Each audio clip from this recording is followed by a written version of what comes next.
Hi everyone, we are on the Learning Quantum Core for Application session 2, and this is jointly promoted by Quantum Machine Learning Meetup Group and EOTF. And we had seen last time the uh, first session where we had introduced the quantum uh, as a core, and in that core, what we had done. Uh, Obviously, there are 6 sessions, so we have to cover all the things. In the first session, what we covered was overview of quantum, and in that we had discussed about uh, what you call uh, the classical uh, versus the quantum. What are the viewpoints and what are the differences? And okay, let me see. Somebody is waiting. Let me do one thing. In the meantime, I can make sure that the host I have switched to be able to give. So what I'm going to do is, admit everybody. First thing is admit, and then I will make that make host. So let me see. Yes, yeah. So now I have the host control on the cell. I should be able to manage it. Thank you very much. So that's better. So what we have right now is session 2, and the focus is on the quantum advantage. So I will talk about the math and science behind it. Which is important. Just understanding classical, the difference between classical and quantum doesn't make you really uh, take the advantage of quantum unless you get into what are the math and the science behind it and how we can exploit it. The other topics we'll cover later will be quantum exercises, something to do with superposition, entanglement, and Python with the Jupyter notebook and all. Which could be IBM Jupyter or Google Colab. And the other one will be on the quantum gates and logics, which covers the typical CNOT, Hadamard, and IBM Qiskit. And then you'll have another quantum algorithm, which is Deutsch, Grover, and Shores, which we'll cover at the high level. And then we will go into quantum sensing, and I believe Dr. Topash will address that. And also, we will also make sure that the applications which are signal based or wave function based, like DFT, inverse DFT, discrete Fourier transform, and sensing applications we'll cover in there. So that will be our 6 session plan. And last time we saw this uh, as a core. So when you say core of the quantum, it starts with the qubit. And obviously, when you say qubit, then you have to talk about computing. And when you talk about computing, you need the infrastructure to execute those with the superposition and acceleration, which is like your high performance computing. Then we also talked about the communication, because qubits need to be traveling from a node to another node. And thus, that can happen through communication, either the classical communication or quantum channels, as we portray through entanglement. We had uh, understood the bandwidth, Nyquist and Shannon, uh, the formulas we had seen last time, and how the space and time matter in this case, because everything in communication has to do with the space and the time. And we had seen some relativity issues and all that theory, which is Einstein's. And then we also spoke about some of the scientists who contributed, including Feynman and the algorithms, etc. And then algorithms are important because they are used for applications to leverage the uh, quantum phenomena. And then we had also uh, spoken about something in sensing where particularly measurements are important, and sensing is key for that, as well as for the other uh, health and medical applications, as we had seen last time about the uh, sequencing of genes. So let me bring back to our specifically what is the maths and science behind this quantum advantages. So, what is quantum advantage? Quantum advantage is related to being able to use the superposition for parallelism and some of the probabilistic models which with inversion can be applied to various algorithms. And those are the two based, of course, the communication through entanglement. So all these properties have to be described, and how do we describe them? So the four topics I will try to address here are: one is electronic spin up and down, equivalent is the photon polarization, horizontal and vertical, to express the qubits in physical terms. And in mathematical terms, we describe them in terms of basis vectors. And there is a Dirac's Bra-Ket notation, which we'll go through. And we'll discuss about the Pauli XYZ and identity matrix. And then finally, we'll drive home the quantum advantage. So with that, I will proceed to the first electron spin. When we talk about electron has the mass, photon has no mass, but both of them, as we saw last time, the E equal to mc square plus half mv square. So the kinetic and potential energy. So this is all energy based. And when you have electrons in lower orbit and a higher orbit, then that is, we call it as ground state and higher state, which is described as usually the spin state, spin up and spin down.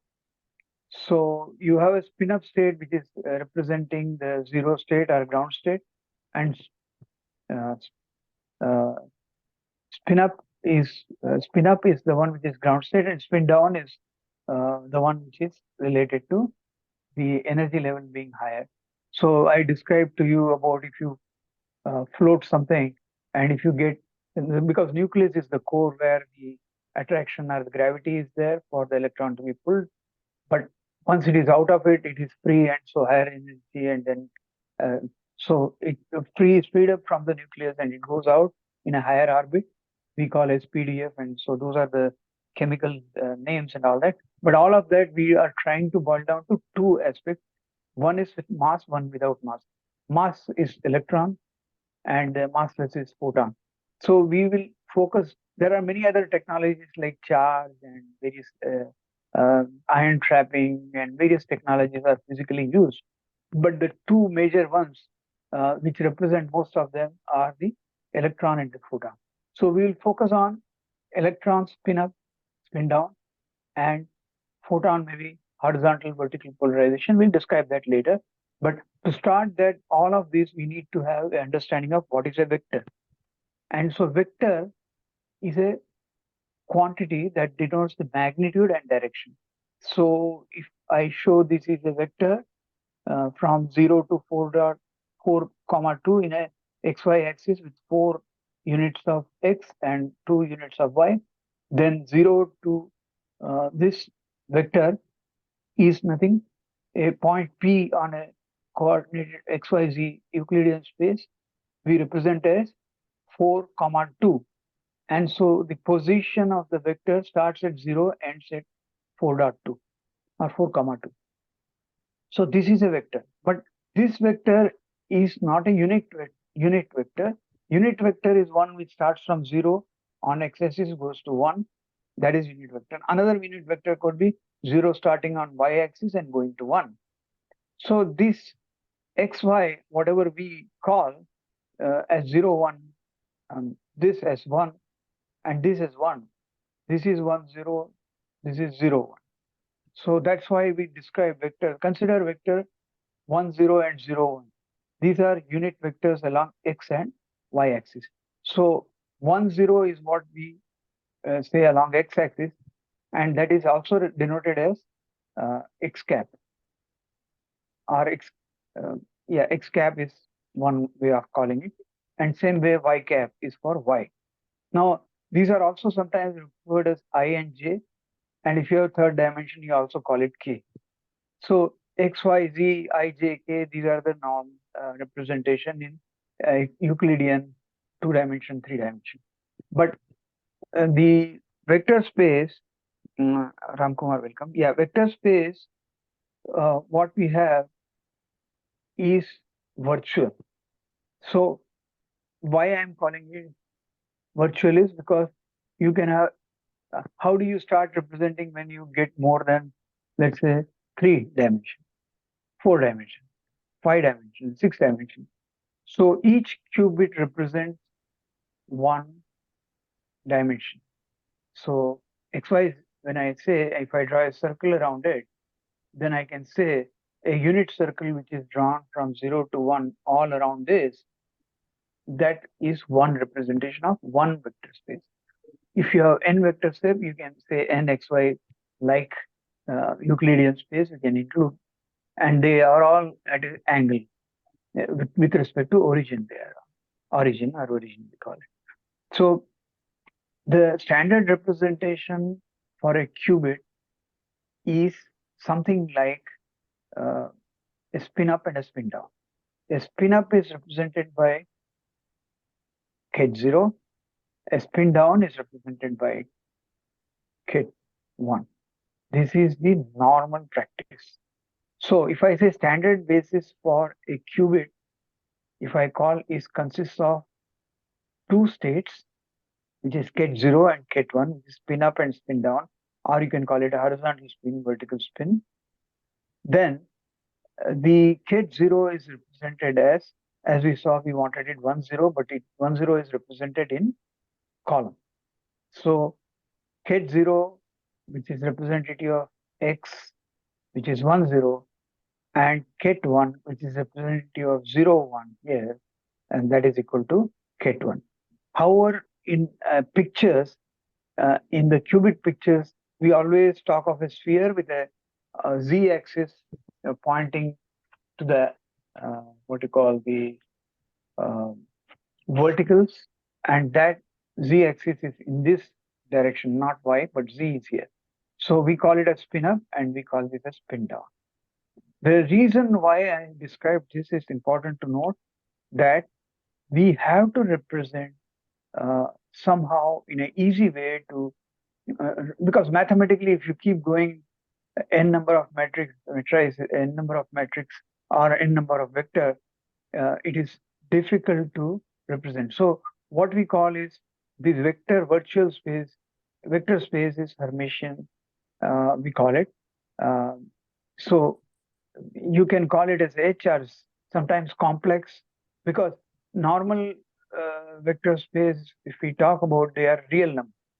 But when we talk about real vector spaces with complex numbers, then it becomes a kind of a Hermitian, or we call it as uh,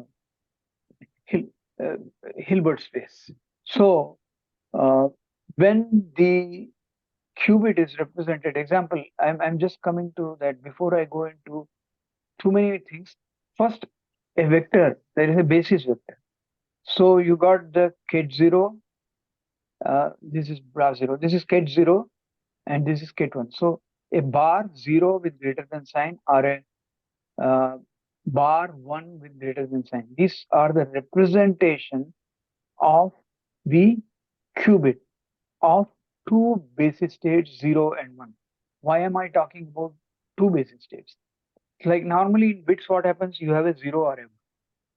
Now you take a coin and toss it. And if you toss it, it is in the air. So you don't know whether it's a 0 or 1. So if it falls and then flattens on the head, then you see facing up, you see head, then we call it as head. If it is facing down, head is facing down, whereas tail is, then we call it tail. So the toss of a coin is represented by a head or a tail, but when it is spinning, you don't know. So when your spin up and spin down is going on, you don't know in the spin whether it's a 0 or a 1. So it's a probability. It is measured in terms of probability. Welcome, Anand. So when we see probability, we describe the vector v cap, we can say alpha v cap x, beta v cap y, or alternatively the term used is vector v ket v is equal to alpha ket Vx plus beta ket Y. Alpha and beta are the two complex coefficients. Square of the alpha plus beta is equal to 1, which is equal to probability. So the probability is one of the important things, because when you say a coin is spinning, you don't know whether it's going to fall into Topaz, welcome. I have already begun. Thank you for joining. I know it was a bit problematic because of the way I had organized probably. I apologize for that, but I'm continuing on the basis vector and Dirac bracket notation. So what we were talking about is spin of a coin, and the spin of a coin, when it goes up or down, then it is said to be collapsed to a head or a tail or a 0 or a 1, spin up or a spin down. So when we talk about spin up and spin down, the representation of the vector for the qubit is a alpha, which is a complex coefficient, times the vector in x direction plus beta, which is another complex coefficient, into vector y direction. And x and y direction you can also think of as horizontal and vertical polarization if you are talking about the photons. So in either way, every physical implementation has a x and y components, and so we can represent abstract as a either a x or y, or we can represent as a 0 or 1, and usually we tend to represent 0 and 1 so that we can represent it as the equivalent of a bit. A bit has a 0 and a 1, so qubit also has a 0 and 1, except that qubit 0 and 1 are not 0 and 1 numeric, but they are abstract, and they are represented by vectors ket 0 and ket 1. So the idea here is to represent them as some vectors, and so the vector is nothing but a combination of alpha of the component in the x direction plus beta into component in the y direction. And alpha beta are nothing but complex numbers, but the square of the sum of the alpha and the beta is equal to 1, representing the probability. So what alpha and beta represent are nothing but a density or a probability component, which when squared equal to 1. So that's the basis for representing a qubit. Now the bracket notation I will get into much more detail, but there are two. If I have a ket 0 and a ket 1, which is represented like vector here, which is also, we had said we are representing by x cap, y cap, which are unit numbers. If you put a cap, if it is a unit, you put an arrow if it is not necessarily a unit. So that is why I said ket. When we say a cap, x cap or a y cap or z cap or a ket 0 or a ket 1, we are representing unit, a unit of the representation. And alpha and beta are the components which, when combined with these unit vectors, will produce a probability of 1 when alpha square plus beta square equal to 1. So the reason why is this is, I'll go back again. Here, you know that we represent in x 0 1, which is nothing but this is a 1 and 0. If you go by xy coordinate, it is 1 0, and this is 0 1. So 1 0 in a column matrix represents ket 0, 0 1 in column matrix represent ket 1, and this 0 is nothing but the ground state in electron terms, and this is the excited state, and ground state we call it a spin up, and the excited state, at least one, we call it as spin down. Now same thing we can call this as horizontal and vertical phase for the polarization. That's what and they are orthogonal. Why is it orthogonal? Because they are perpendicular to each other.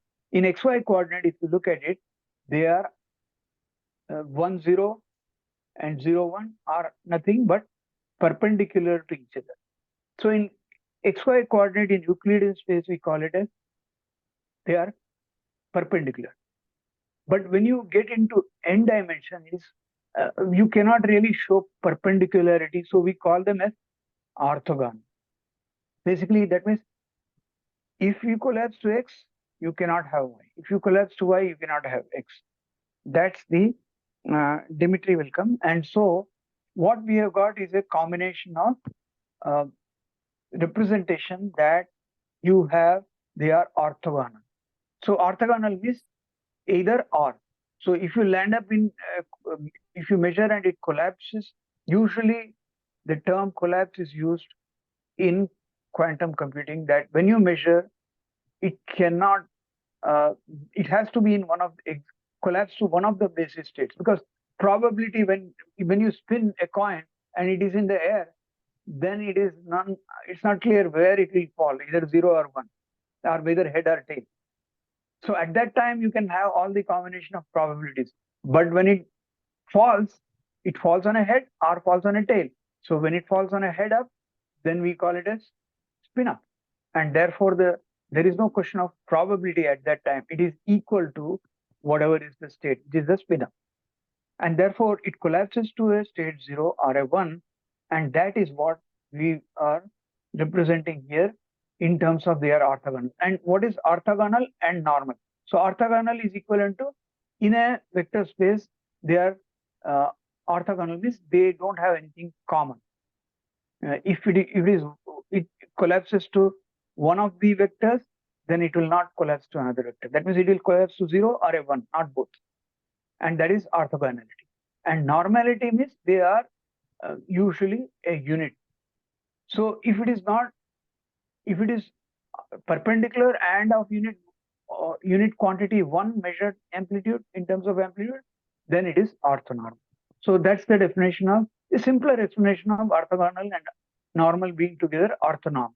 And they are represented by Ket 0. If you have, the opposite of that is Bra 0, and Ket 1 opposite of that is Bra 1. So bracket notation is complementary, and we'll get into more details on that when I go to the next slide here.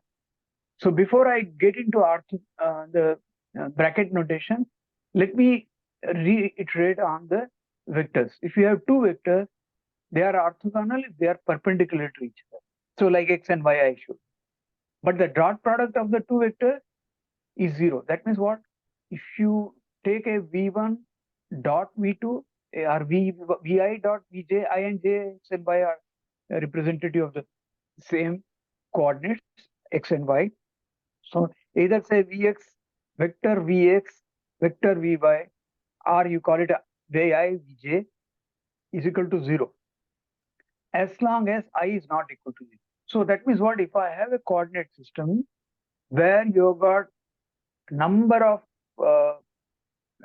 what you call orthogonal spaces or virtual spaces. So if I have vector v1, v2, then I can talk about 2. But if I have got v1, v2, v3, 3. So n dimension. So in the n dimension, each one of them is perpendicular to the other. How do you represent that? So that is represented by like v1 dot v2, v2 dot v3, vn minus 1 dot vn. They are all represented in 2 dimensions. If we call it as xy or a surface, then if they are all of them perpendicular to each other, how do you represent them? And that is where the dot notation comes. So in the dot notation, as long as if vi is same as vj, that means vi vi or vj vj, what it means, they are yeah, welcome. So they are equal to having same direction. So they are parallel. If they are parallel, that means if you multiply 1 by 1, you'll get 1. But if they are not parallel, they are perpendicular, then you cannot get a 1, you have to get a 0. So this is the representation. V1, Vi dot Vj, two vectors, the dot product of the two is a 0 for all I not equal to j. But if it's I equal to 0, I equal to j, then it becomes 1. So the Kronecker notation is nothing but the same represented with two vectors, and they are unit vectors. Not, you can see the difference here. This is arrow, this is cap. So if you have v1 cap, vi cap, vj cap, if you take a dot product of the two represented by a dot in between, is equal to 1 if I is equal to j. That means if you are parallel, then you are same, so you are 1. And if you are not parallel, then you are not equal. That means you are you are orthogonal, therefore you are going to get 0 as the dot product. And this delta is the one Kronecker notation where we say delta ij. So delta ij is equal to delta ij because we don't want to call it a 1 or a 0. We say dot product is nothing but delta ij, where if I equal to j, then you get a dot product 1. If I is not equal to j, you get a product 0. So this is the representation of orthonormal basis for vectors. Basis is the ket0, ket1, that is a basis. So you can have either a binary representation, you can have decimal representation, you can have alphabet representation. I can say ket A, ket B, ket C, bra A, bra B, bra C, or I can say ket0, ket1, ket2, ket3 in decimal, or I can call it ket00 binary, ket01 binary, ket10 binary, ket11 binary. That depends on number of qubits. Each vector represents a qubit. So if you got 2 qubit, then this is what we are talking about.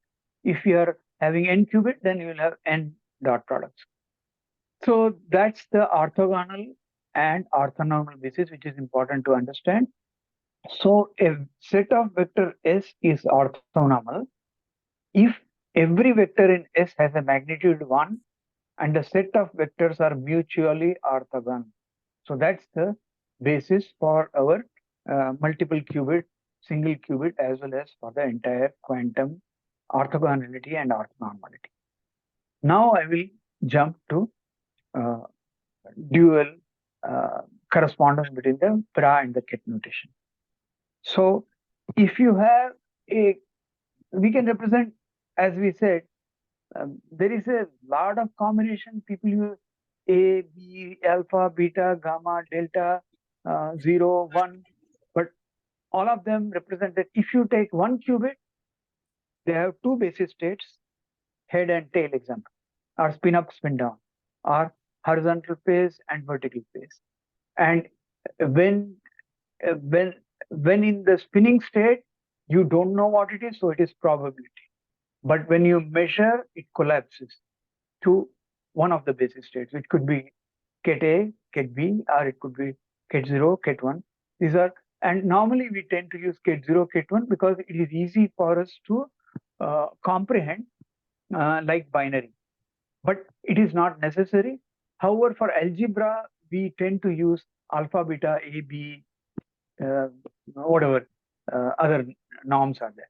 So in this case, what we say that a Bra-Ket notation has got a ket A and a corresponding bra A. These are equivalent, but not necessarily equal. Okay, there is a difference between equal and equivalent. So what it means is that if you want to really say that there is a complex number C, which is multiplying the state unit vector A, is the unit, okay, because it is unit. Quantum, we talk about unit vector. So this is a unit vector, which is a ket A, or you can put a cap, or you can put a with an arrow and a unit of 1, whatever that you want to do. But if you have a complex multiplying complex or a number multiplying A, the ket notation, to convert it to Bra notation, you will have to take a complex conjugate of the complex number C. So it will be C star. And this will be presented as Bra, which is less than A bar. So these are equivalent because they appear like a mirror image. So the important point here is Bra and Kets are equivalent of a image.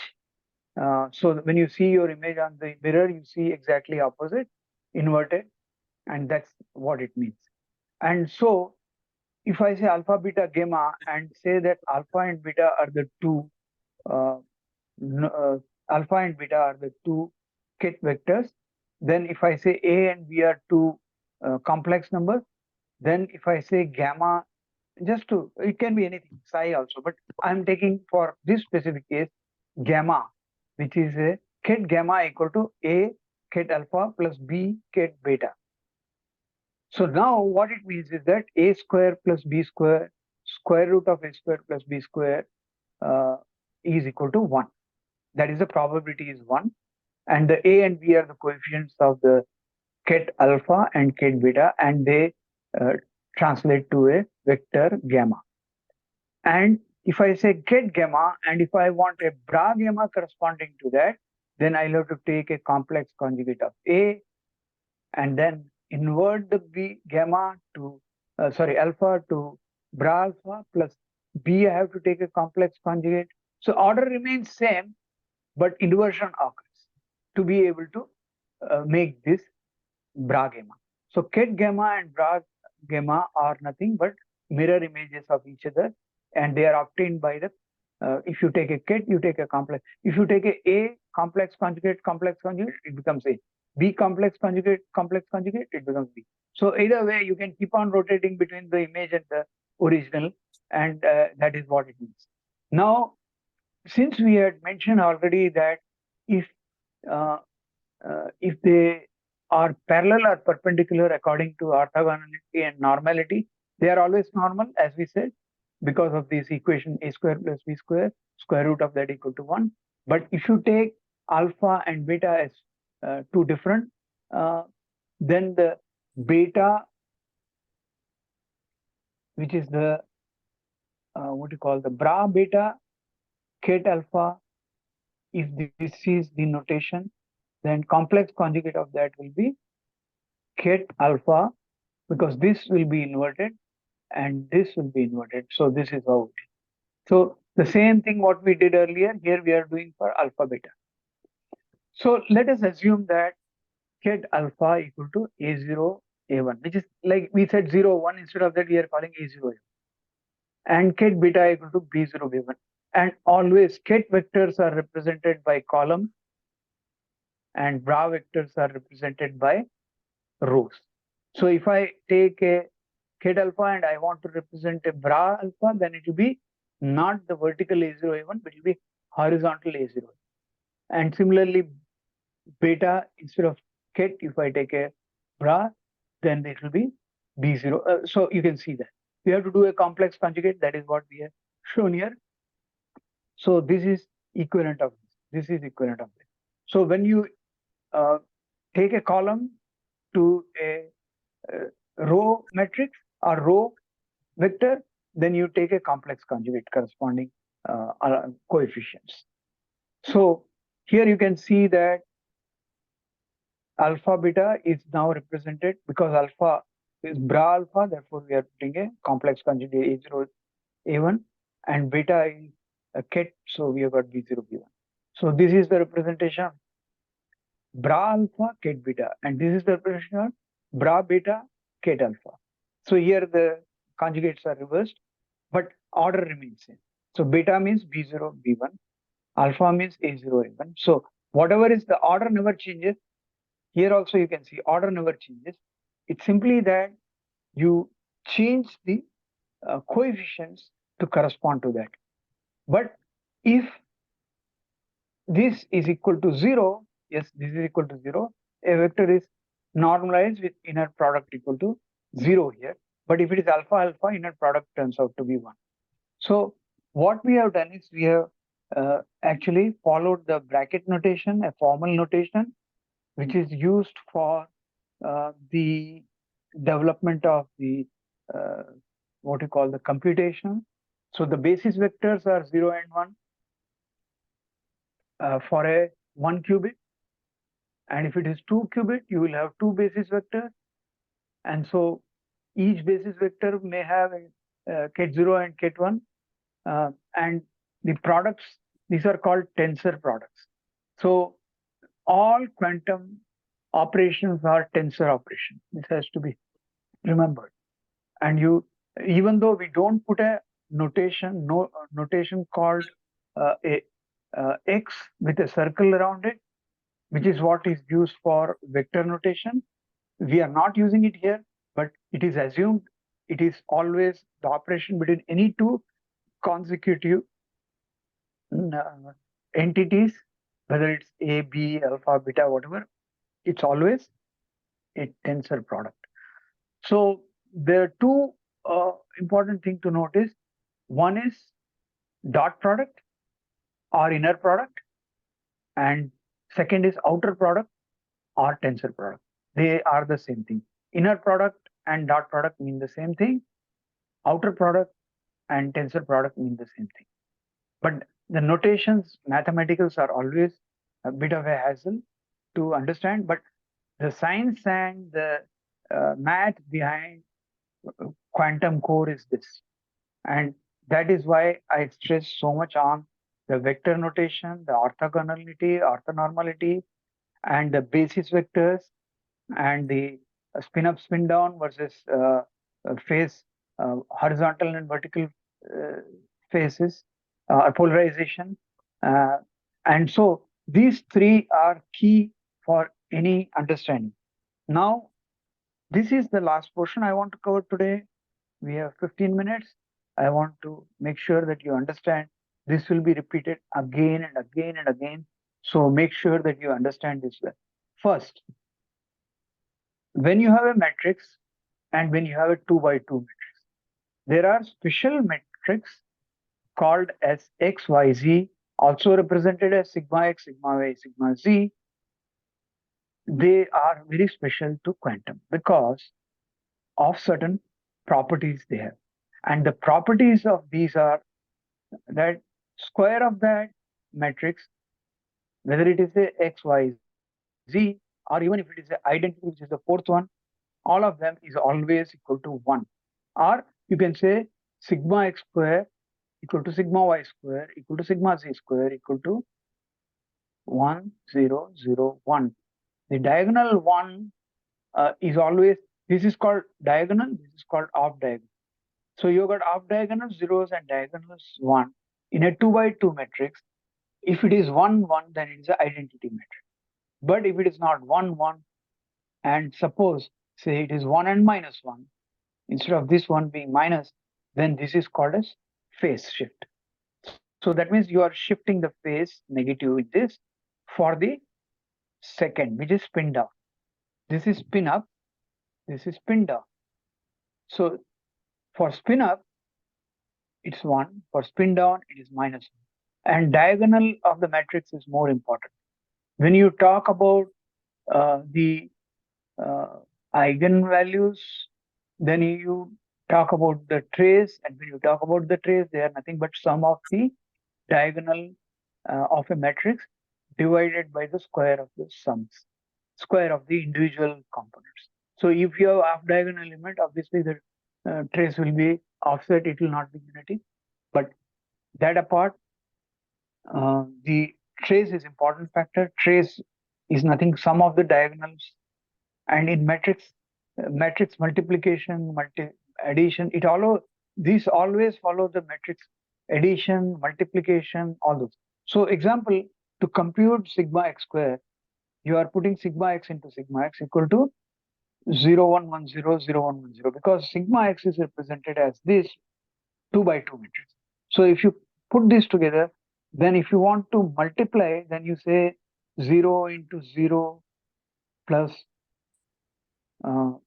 1 into 1. So you have got this row column, 0 into 0, 1 into 1. So this is the first term.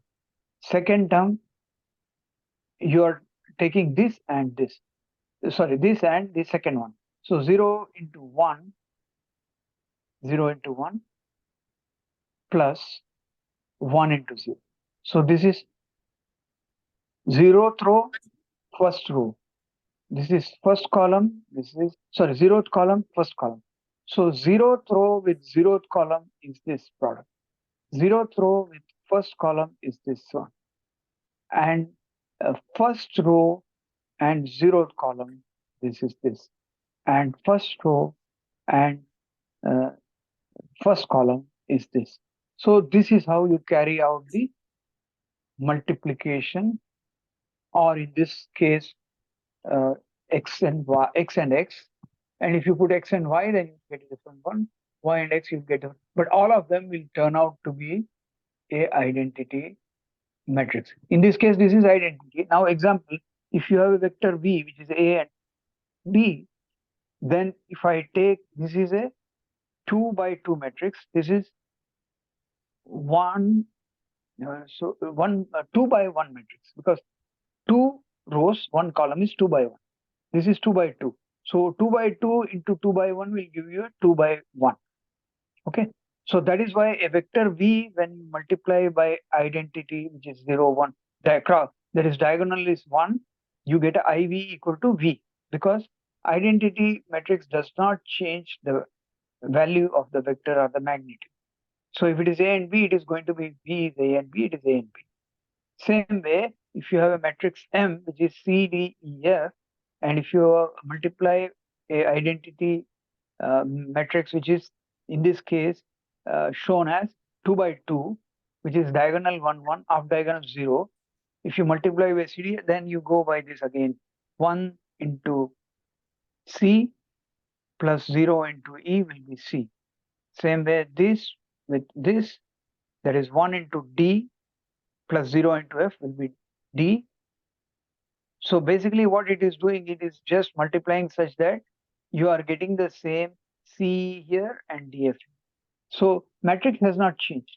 Essentially what we want to say is, if you multiply a identity matrix with a diagonal 1, this is 2 by 2, with a 2 by 2, then again you get a 2 by 2. So the matrix, here we got 2 by 1, here you get 2 by 2. So if you have a vector, you get a vector. If you have a matrix, you get a matrix. Simple.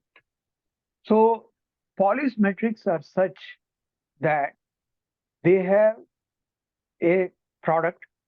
But the same is not true. Okay, for if I multiply sigma x by sigma y, you are not going to get a 1, but you are going to get something different. It could be I minus I.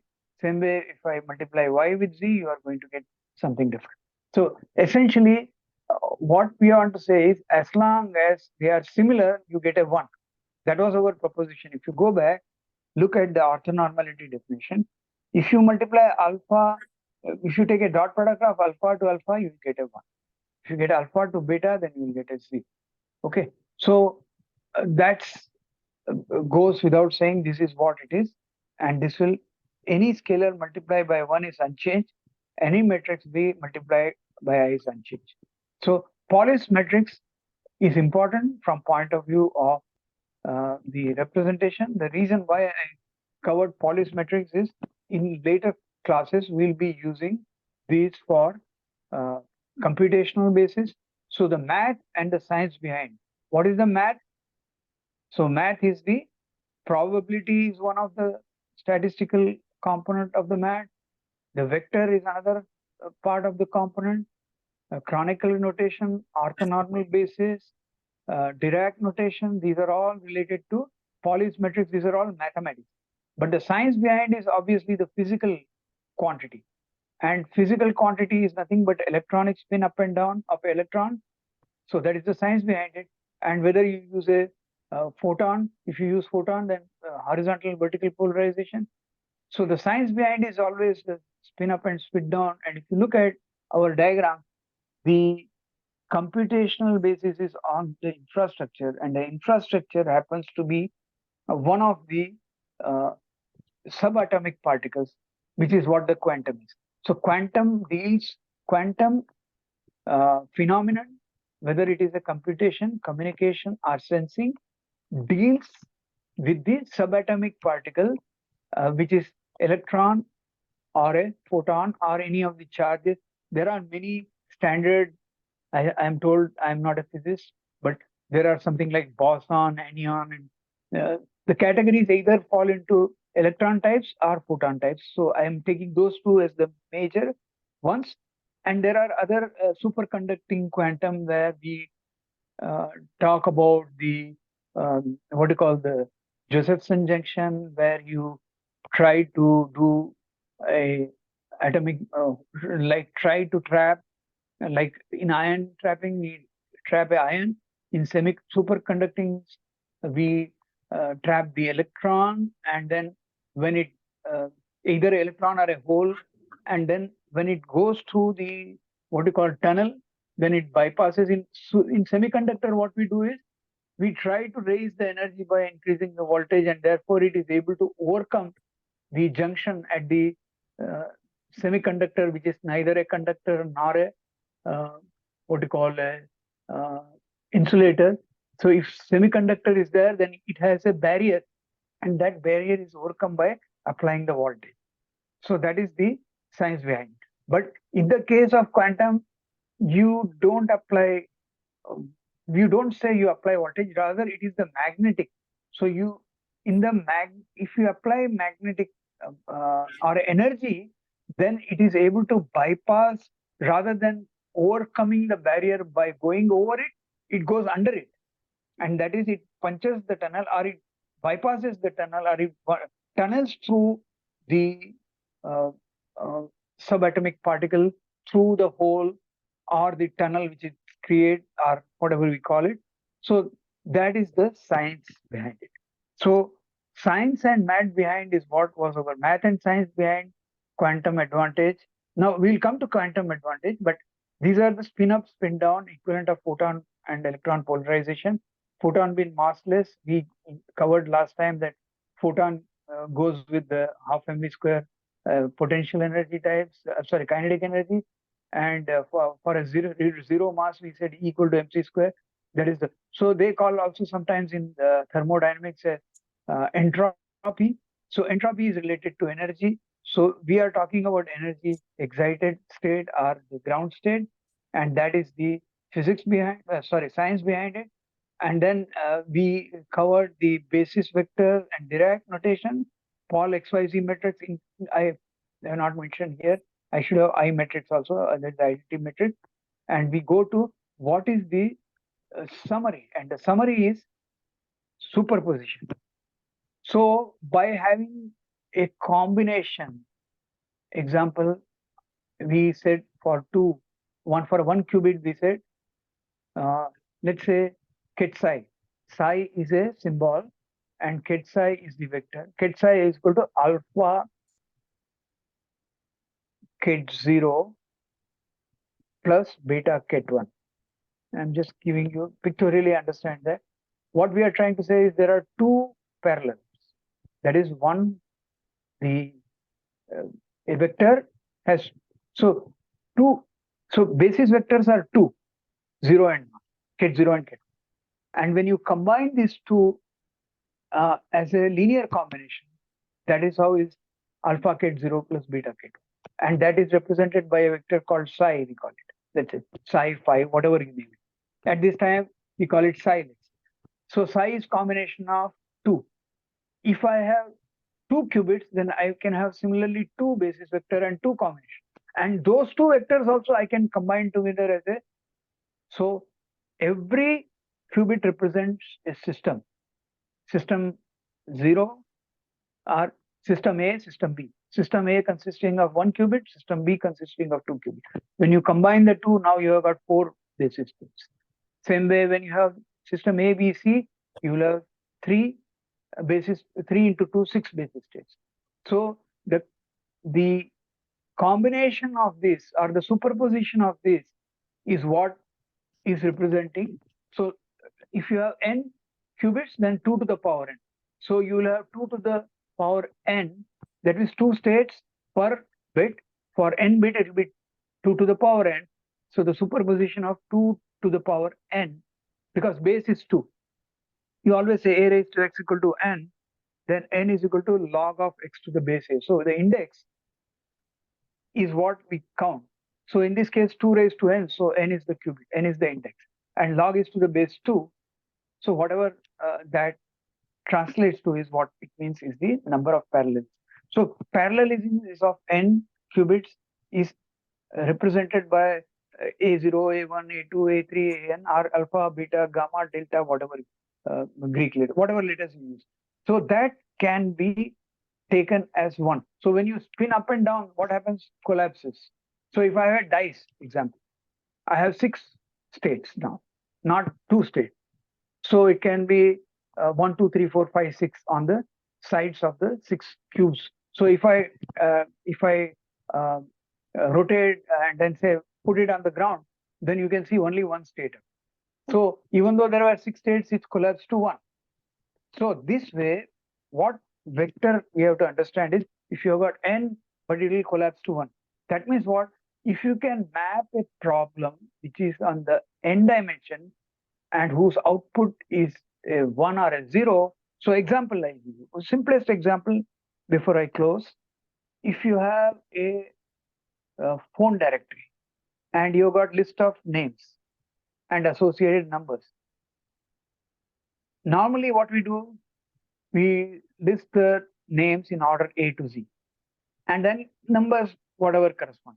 But if I give you a number and ask you, oh, I want to know a number, I have a number, I want to know who is the name associated with it. Now you are in a soup. If you have got million, that means you require 10 raised to 6 searches. But if you use a, let's say, algorithm, like we'll come to that, which is reducing to root n. So instead of having 10 raised to 6, with a quantum algorithm, I can reduce it to 10 raised to 3. And if I take 10 to the power 3, that means we have reduced the computation by almost 1,000 times. So if you can reduce the computation by 1,000 times, if it takes the same time or even less time in this case, then we can compute it very fast. So superposition brings acceleration. That is one advantage. Entanglement is nothing but it's like you cannot clone. That means you cannot copy. Like in our register, if I have a 8-bit register, I have a number, say 4 zeros and 4 ones. I copy, I can get a 4 zeros, 4 ones in another 8-bit register in classical. But that cannot happen because you cannot clone qubits. So the way to overcome that is through what is called entanglement. So it's like A, B, C, Alice, Bob, and Charlie. So Alice has to transfer to Bob some bits, qubits. Then Charlie will become the intermediate. And that way we are able to route through Charlie. Charlie can copy to A, Alice, and Bob and retain. And he may lose, but A and both of them get there. So there is a process to it, and we'll go into that parallelism later. Ultimately, what we want is the acceleration with the algorithm or optimization with gates. These are all represented by electronic gates, and they are not the same as logic gates. They are called quantum gates. They need to be optimized, and that is how we are able to do faster simulation and approximation. So the advantage of quantum is able to use a lot of memory because if you have 2 raised to n qubit, you will require to save that in jottabytes of memory, and which is not possible to give for just one computer. Or it's possible, but it is cost prohibitive. So instead of that, we can use atom itself as a storage space. So the subatomic particle can be stored in atoms, and we'll talk about the quantum memory as it is evolving. It's not there in perfect sense. And so I have given you the glossary last time also. Please go through it. And the important point is, if you have any question and answer before I close, let me know. I am 2 minutes past. I started 4 minutes past, so I am closing 2 minutes to that. So you have 2 minutes, you can ask questions, and then I'll stop the recording after that. Go ahead. Tapos, you have any question? Okay. Kevin, anything?